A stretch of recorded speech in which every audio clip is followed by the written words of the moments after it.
We now have for you David Cummings, Atlanta Adventure founder. Please welcome him to the stage.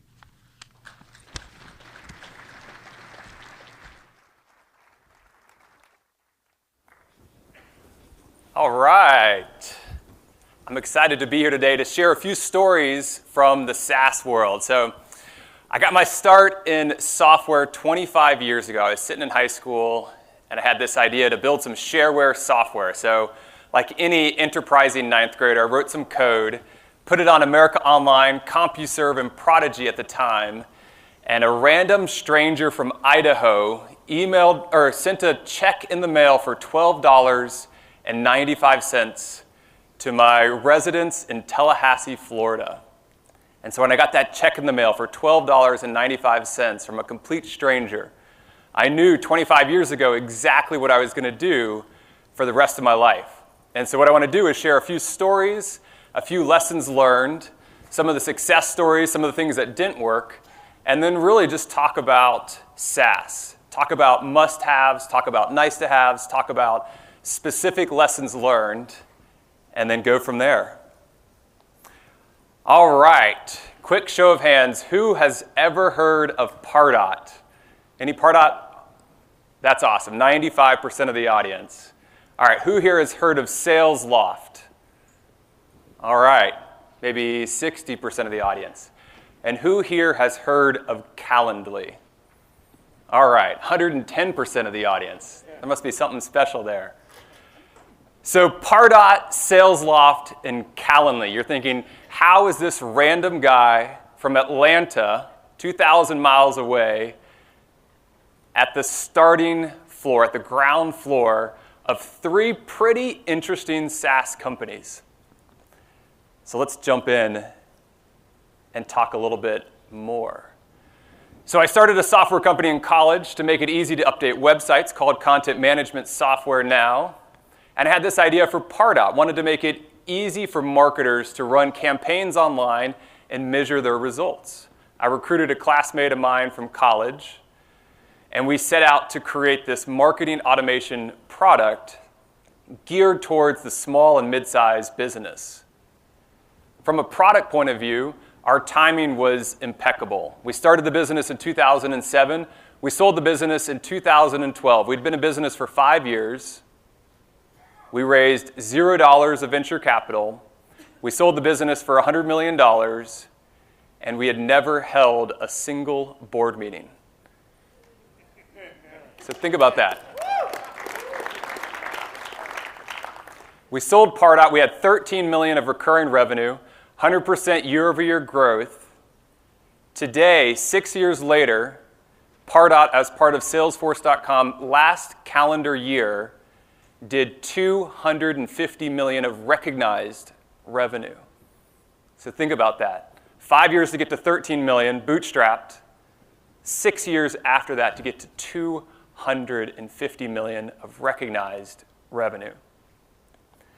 SalesLoft. While I was at Pardot, I tried to recruit this guy, Kyle Porter, to come run sales at Pardot. I sat down with Kyle at lunch. We sat down at the Ruby Tuesday. If anybody's ever from the South or been to the South, you know what a Ruby Tuesday is.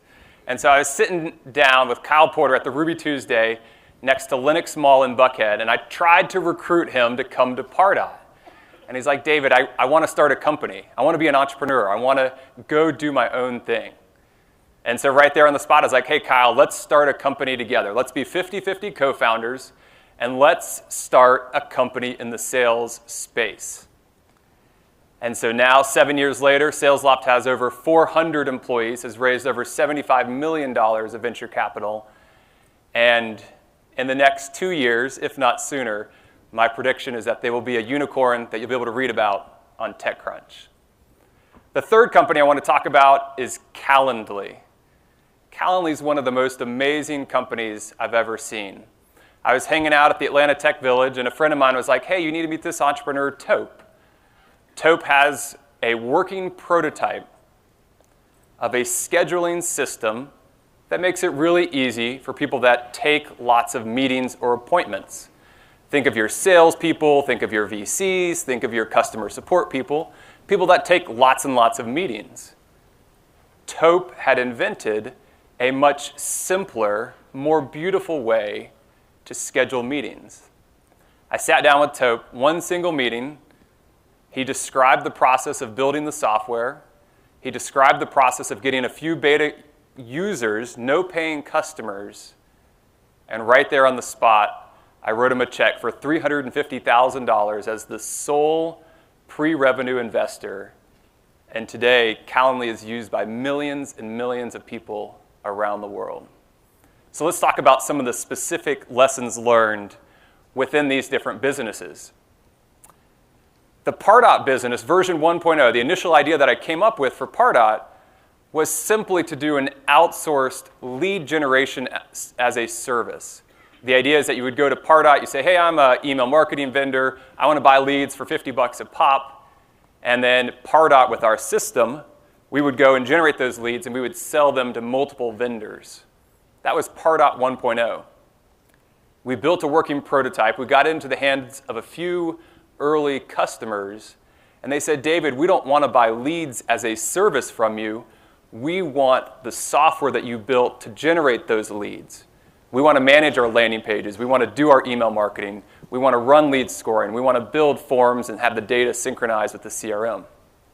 We quickly pivoted, and the rest is history, marketing automation software.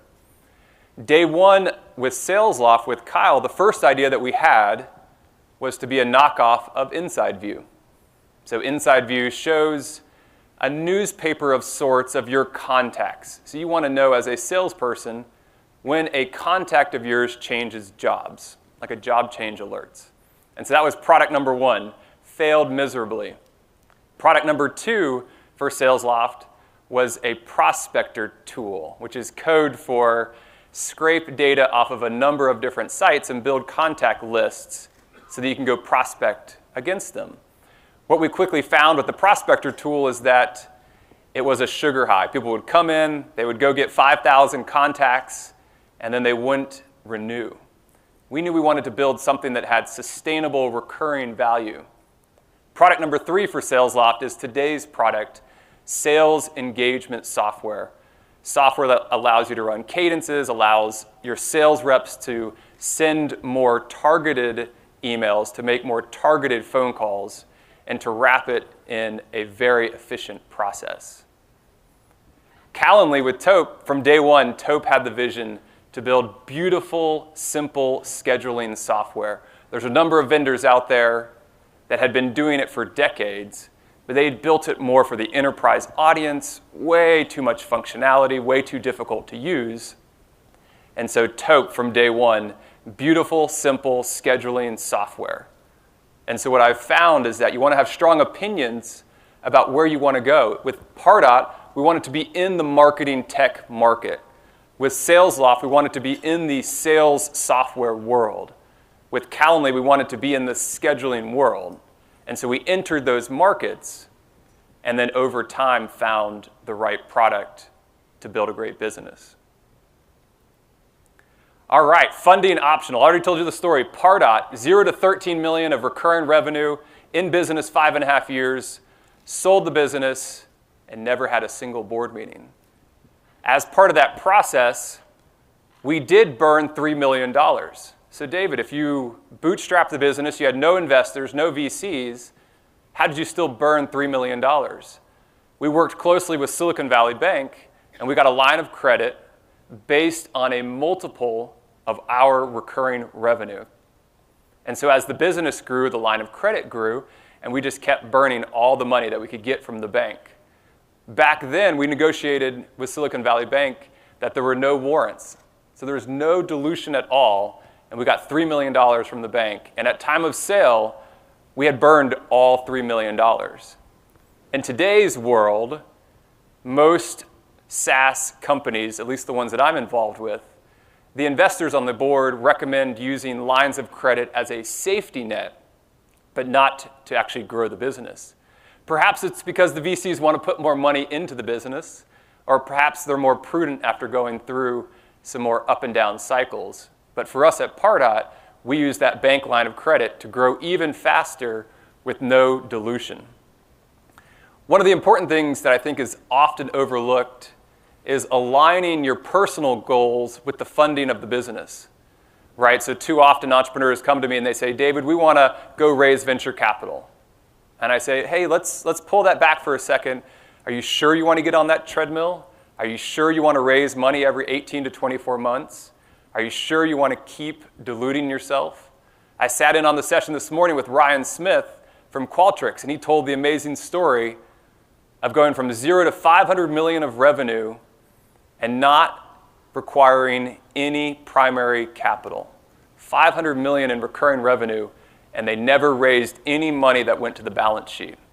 So I think there's a lot more creative ways nowadays, but even more important than that, align the funding with your personal goals. My personal goal with Pardot was optionality. I wanted to create a great business that if we wanted to raise money, we could. If we wanted to sell the business, we could. If we wanted to do nothing, we could.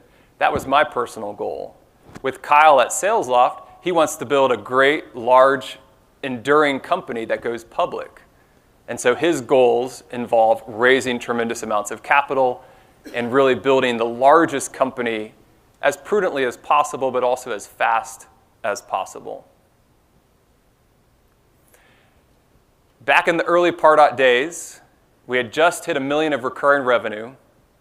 I thought that this was a big market. I went to 27 different venture capitalists, and I pitched Pardot. I tried to raise money. I went to DC, I went to Boston, I went all up and down Sand Hill Road.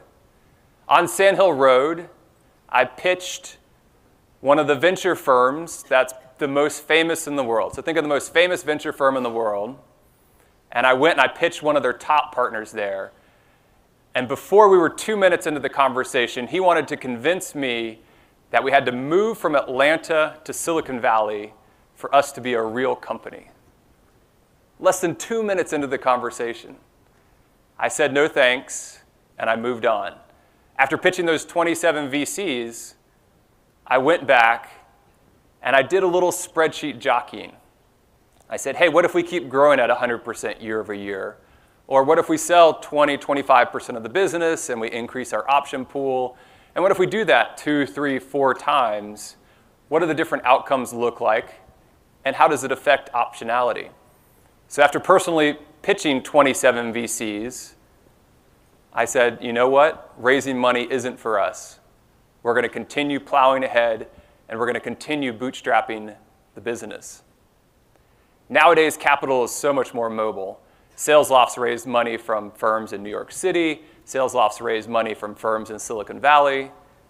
The great thing that I'm very proud of is that the majority of the first 2 rounds of financing for SalesLoft came from the Southeast.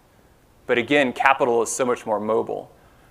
What's more difficult coming from a city like Atlanta, growing SaaS businesses, is C-level talent. We have amazing individual contributors. We have amazing people from a middle management perspective. But the C-level talent has been a real challenge. So at Calendly, the COO lives in Charleston, South Carolina. At SalesLoft, the CMO lives in San Jose. The CRO, the Chief Revenue Officer, lives in Denver. But the great thing with technology is that you can have a distributed C-level team and still execute at an amazing level. One of the more common things that I tell entrepreneurs is to immediately raise prices. At Pardot, we started our product, we charged $65 a month. And then 6 months later, we went to $125 a month. And then 6 months later, we went to $325 a month. 6 months later, $500 a month, then $750, then $1,000, then $1,500 a month. Every time we raised prices, the sales team was freaked out that nobody was going to buy our software. Every time we raised prices, it was a battle between us, Adam and I, as the co-founders, and the sales leadership, and the sales managers, and the sales team. Everybody was scared that people weren't going to buy because we had just raised prices. Every single time, it was a non-issue. What I like to tell entrepreneurs is that you want to always charge something for your software. So even at day 0, just charge something. You get much more honest feedback when you charge something. And then raise your prices every 6 months. Go ahead and double them until you're at the upper end of reasonable. You'll know you're at the upper end of reasonable when people on the phone start asking for discounts 25 to 50% of the time.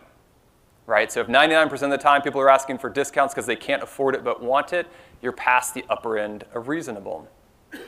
And when people ask for those discounts, have a consistent discount policy, 10, 15, 20% off, but never give a discount without asking for something in return. Always get something in return. Get them to commit to doing a press release, to be a testimonial, to do a webinar with you, to do a reference call, to speak at your next user conference. Always get something in return, and don't be afraid to give a discount within some defined range. So take your pricing to the upper end of reasonable, have a discount policy, and always, always get something in return. At Pardot, SaaS wasn't a mature industry. We didn't really know what we were doing. And so, of course, we ran around and looked at the typical enterprise software world, looked at their metrics, looked at the types of businesses that capture a lot of value up front and then a much smaller maintenance and support stream. And we realized that this wasn't applicable to a recurring revenue subscription business. A friend of mine introduced me to a book that I highly recommend to everybody. It's got a very weird title, but it's worth the read. Mastering the Rockefeller Habits. And so in the book, Mastering the Rockefeller Habits, which I would still recommend to everybody today, it talks about rhythm, data, and priorities. When you walked into the Pardot office, we had a huge 70-inch LED TV with a simple Google Sheet on it.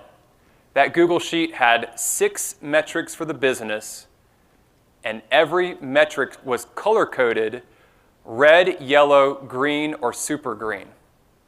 Red, yellow, green, super green. So you'd walk into the Pardot office, and you would know instantly where we stood across the most important 6 metrics in the business. You log on to our homepage of our intranet, and that Google Sheet was embedded as an iframe on that homepage. Red, yellow, green, super green, 6 metrics to run the entire business. Now, we sold the business at $13 million of revenue. We had no CFO. Watching the SalesLoft business grow over the years, SalesLoft obviously is much more sophisticated, has a CFO, has an FP&A function. And the big difference that we never got to on the Pardot side that SalesLoft has been doing for years is taking your aggregate metrics and breaking it down by segments. The small business segment, the mid-market segment, the enterprise segment, whatever it matters to your business. Once you hit 10 million in recurring, my recommendation is to take all your generic metrics, CAC to LTV, magic number, all your generic metrics, and then break them out by the 3 most important segments of your business. It might be verticals, it might be industries, it might be customer sizes, but take the typical SaaS metrics and break them out into 3 different segments and then track those over time. But again, that's when you hit 10 million of recurring revenue. My biggest takeaway from metrics, after being on the boards of a number of SaaS companies, investing in 27 different companies, is that churn becomes the biggest killer over time. The Holy Grail, my most favorite metric personally for SaaS companies is net negative churn. I want to see businesses that continue to grow year over year without signing any new customers. That's the Holy Grail of SaaS. A business that grows year over year without signing any new customers. If you're going to take away anything at all, one single thing from this talk, it's figure out how to have net negative churn in your business. The Holy Grail of SaaS.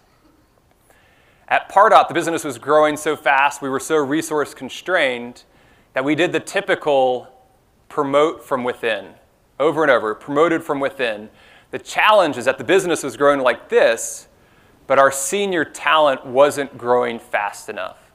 Our senior talent wasn't going to be able to make the next leap to go from 13 million of recurring to 20 to 50 and beyond. We knew that we were going to have to do a wholesale change of our senior team at time of sale. One of the things that we did do a good job was investing in our people. Everybody got a $2,000 a year budget to go to conferences like this, to do continuing education. We did a really good job of motivating and promoting the internal referrals so that our existing employees would refer other potential employees. We paid a $2,500 bonus for any referral, and then we paid a $10,000 referral bonus for anybody that referred a software engineer. Very simple idea. $2,500 bonus for referring anybody, $10,000 bonus for referring a software engineer. And it worked great. We had an amazing number of referrals inside of the business.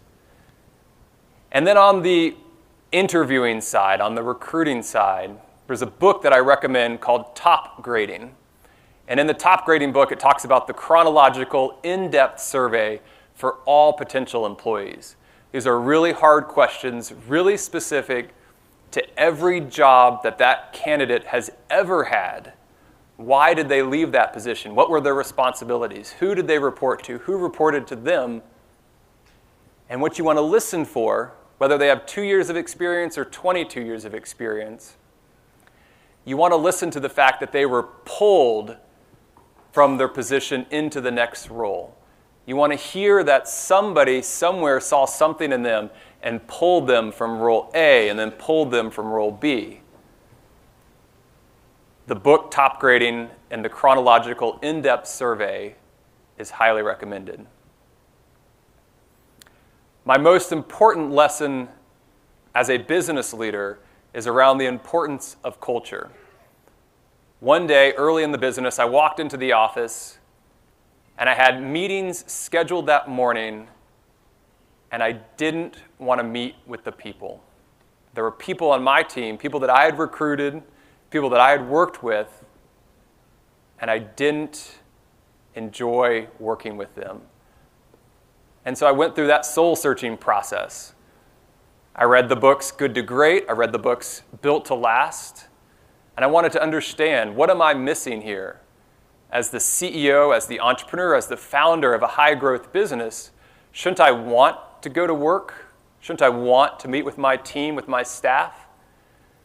And so after that soul-searching process, I came to appreciate and buy into the importance of building an amazing culture. For us at Pardot, we defined it as people who are positive, self-starting, and supportive. And then we had two simple overarching mantras: be the best place to work and the best place to be a customer. By being the best place to work, we held our employees to a level that we were going to focus on doing whatever it took to be an awesome employer. And then the best place to be a customer, whenever we had those challenging trade-off questions, do we fix these bugs for customer A, or do we add this new feature to sign prospect B? And so those continual challenges, by holding be the best place to work and the best place to be a customer as our overarching mantras, it made it easy to make the right decision when we had hard questions. From a culture perspective, of course, we did all the common things, but we really tried to push the limit when it came to the benefit side, to investing in the culture. So at Pardot, we provided free house cleaning to all 100 plus employees. So company-administered house cleaning. We took our central conference room, turned it into a spa, hired a masseuse on staff as a W-2 employee. We followed the results-only work environment. So our vacation policy was exactly 2 words: be reasonable. No sick days, no flex days. Anybody could work anytime, anywhere. The results that were expected for every position were black and white. They were laid out across the entire business. A results-only work environment.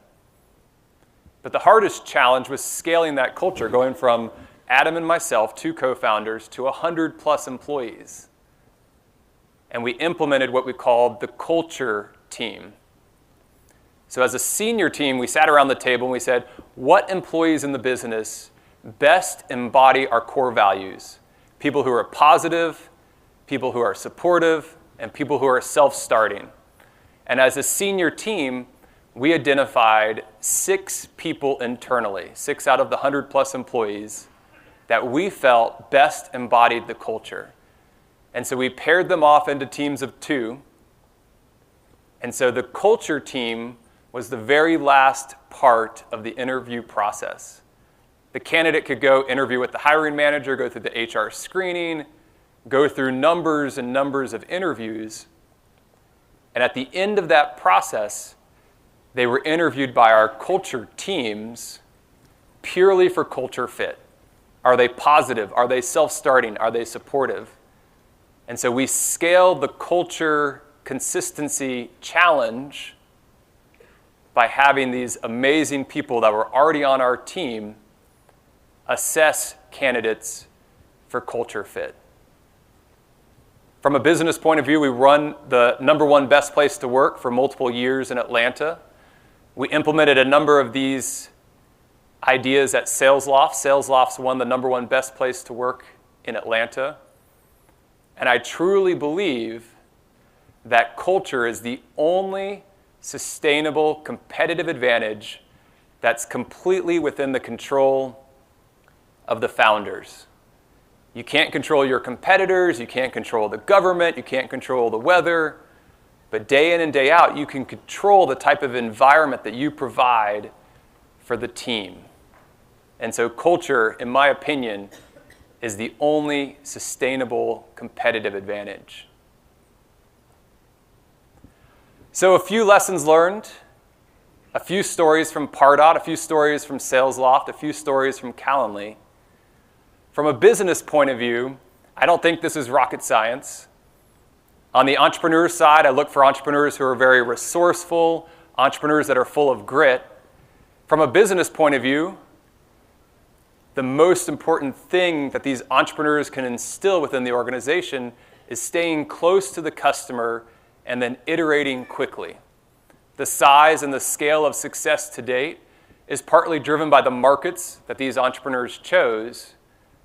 But at the end of the day, the underlying theme that's allowed these businesses to scale has been the consistent culture across the team members.